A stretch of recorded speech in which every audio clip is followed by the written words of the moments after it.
la sanctification de la vie ordinaire selon l'esprit de Saint José-Maria dans la vie intérieure. Le sujet est grave. Je ne doute pas que vous êtes présents pour entendre comment le récipiendaire, connu pour sa mystique alternative, va pouvoir répondre à cette commande. Permettez-moi alors d'évoquer deux fioretti de ma relation avec Saint José-Maria. Il remonte aux temps antiques et peu illustre de mon séminaire. Celui dont nous fêtons aujourd'hui le 98e anniversaire de son ordination sacerdotale est à l'origine de deux de mes nombreuses fugues du séminaire. C'était heureusement avant sa béatification, sinon jamais le saint prêtre n'aurait permis cette action. Décontenancé par l'exodus -90 qu'on nous imposait dans ces saintes maisons déconstructivistes, je cherchais une piste spirituelle pour essayer de résister à la descente savonnée de la planche. Déjà adepte du borderline, un sport en voie de disparition, je découvris qu'il y avait un prêtre de la prélature de l'Opus Dei qui proposait des colloques spirituels en soirée, en plein cœur de Paris, et fort heureusement pour le jeune provincial que j'étais, sur la même ligne de métro que je prenais toutes les semaines pour rentrer dans le diocèse de Rouen en fuyant cette grande bâtisse tristement vide. On se demande pourquoi. Me voici donc, j'ignore grâce à qui, mais tout tremblant, dans cet appartement, avec ce prêtre sérieux et tout en retenue, un vrai prêtre de l'Opus Dei. Plus de 30 ans plus tard, je me souviens de tout son enseignement. Il nous avait dit que rajouter du sel et du poivre au plat que nous n'avions pas cuisiné était une humiliation pour la cuisinière. Vous voyez la profondeur de ma vie intérieure. La deuxième fugue, permise par José-Maria, fut en raison d'une messe célébrée en son honneur par le cardinal Jean-Marie Lustiger dans une de ses paroisses de Paris. Le seul souvenir que j'ai de cette escapade, c'est que j'ai eu la certitude de faire un puissant acte de résistance à tous les détracteurs de l'Opus Dei, déjà aussi actifs que Dan Brown, parce qu'eux sont au cœur de l'Église. J'étais heureux parce que je tremblais, j'étais heureux de ce risque pris. J'avais déjà compris que les attaques majeures qui me marqueraient seraient bien plus insidieuses à l'intérieur de l'Église que de l'extérieur. On ne peut être convaincu de la vérité du Christ et de l'Église sans en souffrir de l'intérieur. L'extérieur, par essence, va gratter la croûte visible, mais sans autre conséquence qu'une petite éraflure. L'intérieur, par contre, sera robustement violent. Peu importe, en vérité. C'est la vérité du salut qui est en jeu, parce que c'est d'amour dont nous parlons. La sanctification de la vie ordinaire est dans la réponse franche et sans appel de saint Geoffroy, à qui on proposait un nouvel évêché plus valorisant et plus estimable que le premier. Voici la réponse de saint Geoffroy. On ne change pas de fiancé, même quand la nouvelle est plus belle que la première. Je ne sais pas de qui je tiens. Les tentations ordinaires sont âpres parce qu'elles fragilisent les fondations profondes de notre existence. Elles ne peuvent être combattues que par l'amour. C'est la grande déclaration du roi Salomon dans le livre des Proverbes, que je vous cite ici, au chapitre 5, les versets 18 à 23. « Que ta fontaine soit bénie, qu'elle soit ta joie, la femme de ta jeunesse, biche de tes amours, gracieuse gazelle. Laisse-toi toujours enivrer de ses charmes, reste éperdu d'amour pour elle. Pourquoi, mon fils, t'éprendre d'une autre, enlacer une étrangère? Le Seigneur a les yeux sur les chemins de l'homme. Il observe toutes ses pistes. Les crimes du méchant se retournent contre lui. Il est captif des liens de son péché. Il mourra faute de discipline, par trop de folie, il se perdra. Voici ce que dit Salomon. La sanctification de la vie ordinaire, c'est le choix, ou du moins l'acceptation, que cette vie pourra être crucifiée, sans qu'on comprenne pourquoi particulièrement, sans qu'on ait même vu qui tirait la flèche qui irait à notre cœur. C'est la décision que l'œuvre de Dieu ne se lit pas avec les yeux des hommes, mais que son œuvre est en vue de notre salut, ce qui n'est pas le cas de la volonté des hommes.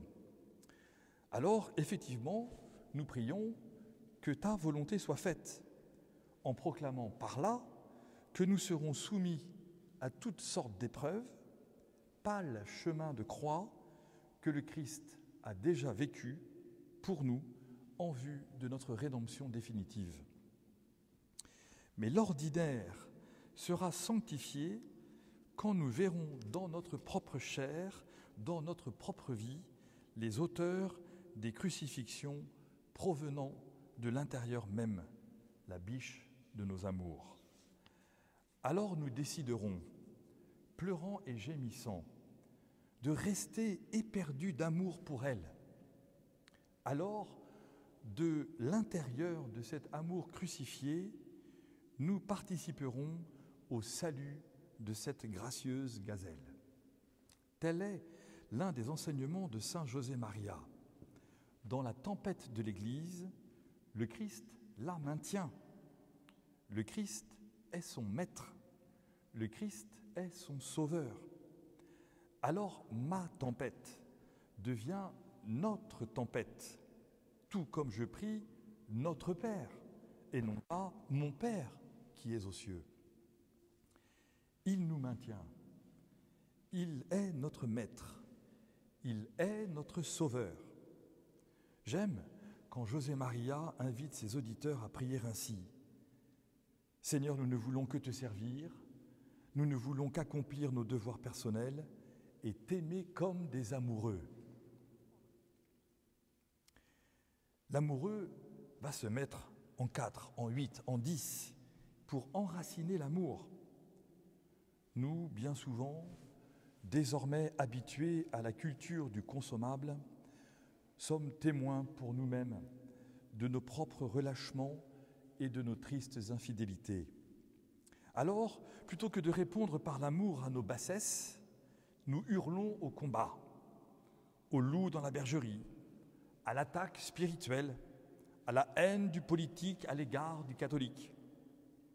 Mais avons-nous un jour entendu qu'il y avait un appel sponsal de la part du Christ, une soif d'amour de sa part, une relation intime qu'il désirait avoir avec nous? Plutôt que de nous faire capaciter, nous nous fermons à cette intimité, nous interdisons l'amour vrai parce que nous décidons que nous sommes les juges ultimes de notre vie. Alors qu'il est là, comme s'exclamait le saint curé d'Ars. Fais que je ne sois jamais séparé de toi, prie à voix basse le prêtre juste avant sa communion. Depuis 25 ans, en disant « toi », j'intègre ontologiquement l'Église. Parce qu'en 25 ans de sacerdoce, c'est plus facile d'être séparé de l'Église que du Christ. En 25 ans de sacerdoce, c'est plus facile d'être amoureux du Christ que de l'Église. Et pourtant, c'est elle, ma gracieuse gazelle. Au long des 2000 ans de l'histoire de l'Église, c'est bien elle qui pose problème. C'est bien nous, donc, le problème. C'est nous que le Christ est venu sauver. L'abandon de la charge dans l'Église est toujours une immense souffrance parce qu'elle révèle au grand jour une dureté profonde générée par l'orgueil.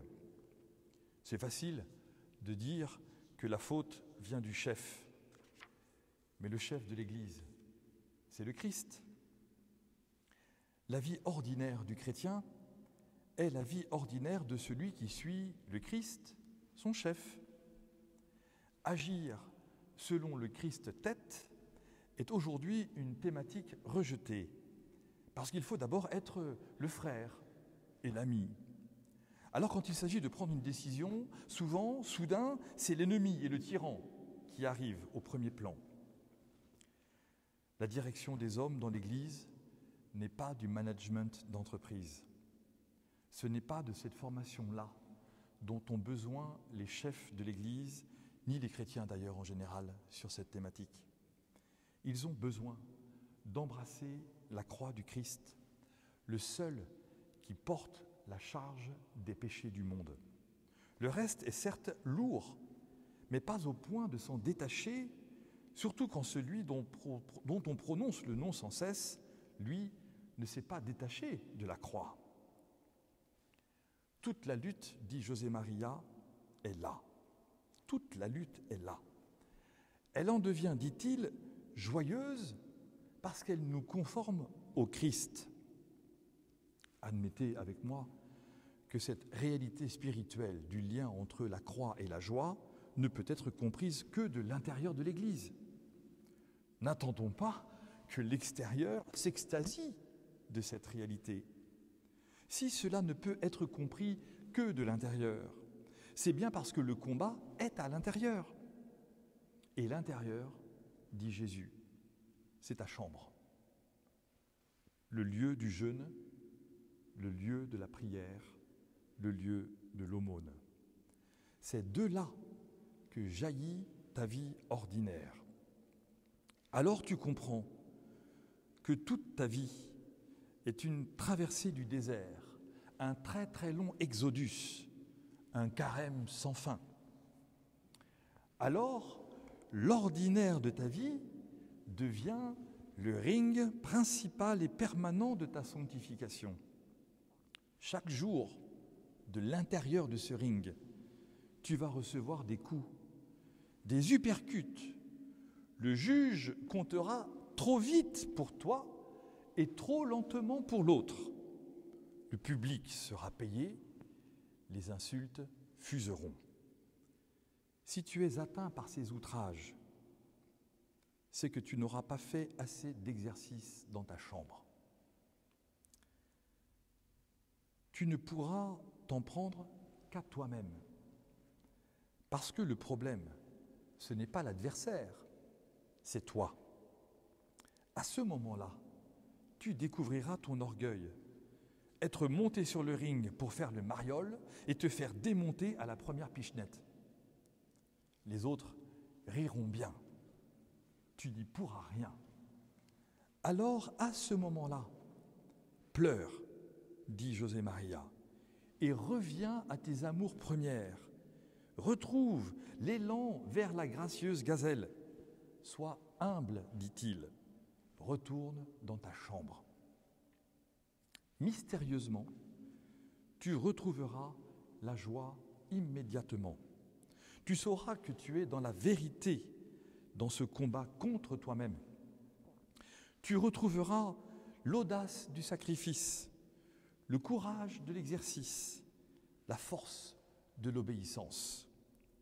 Car tout cela sera vécu dans la grâce de Dieu, l'Eucharistie et la pénitence.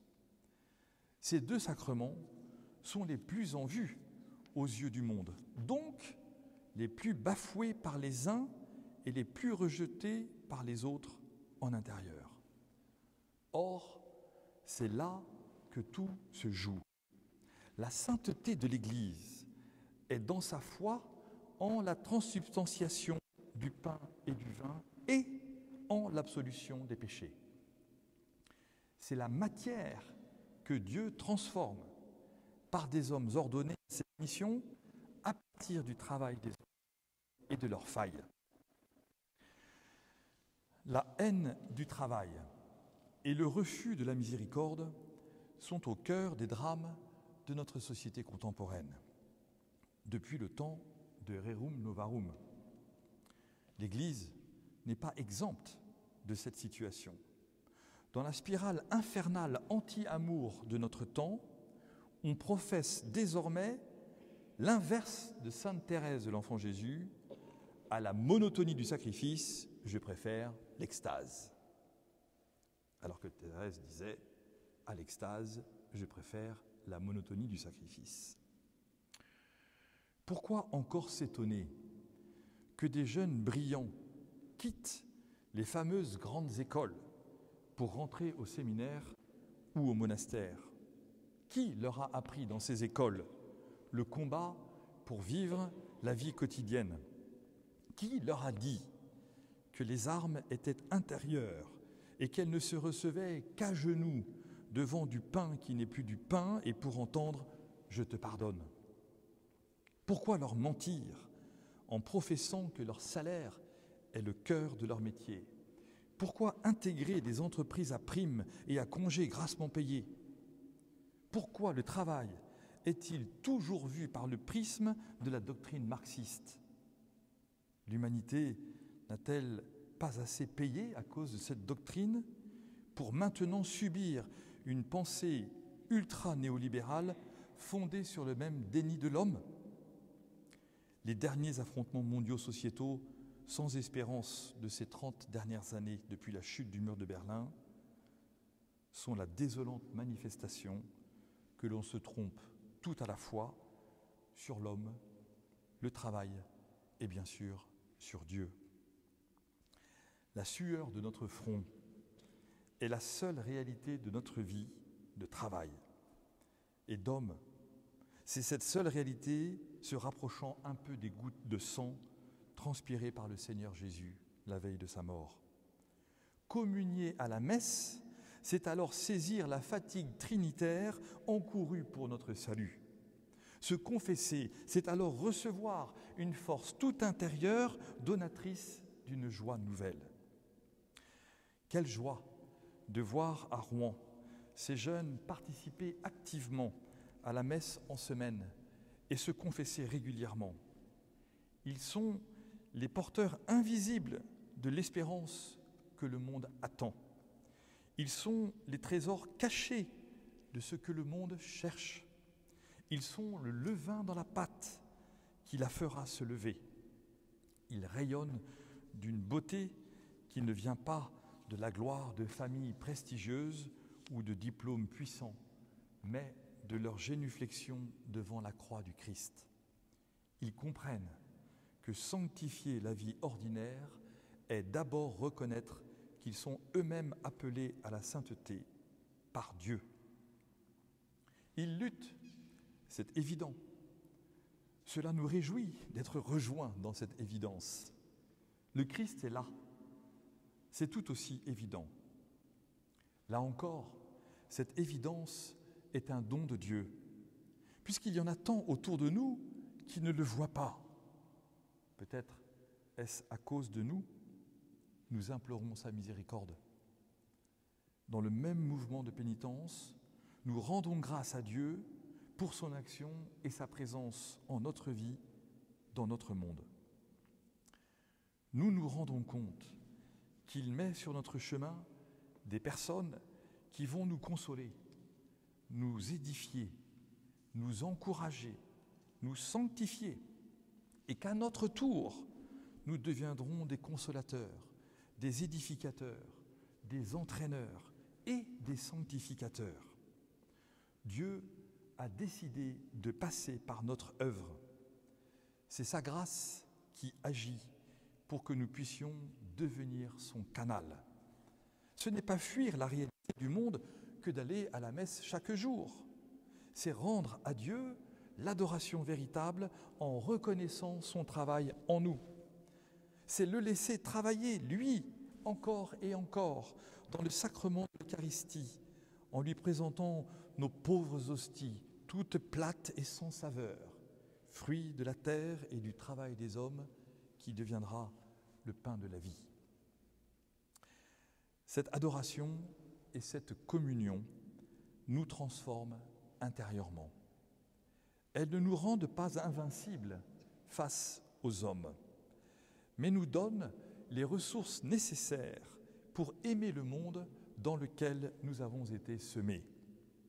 C'est la vie intérieure qui permet de continuer chaque jour de vouloir transformer le monde par notre regard sur lui, en devenant chaque jour plus miséricordieux.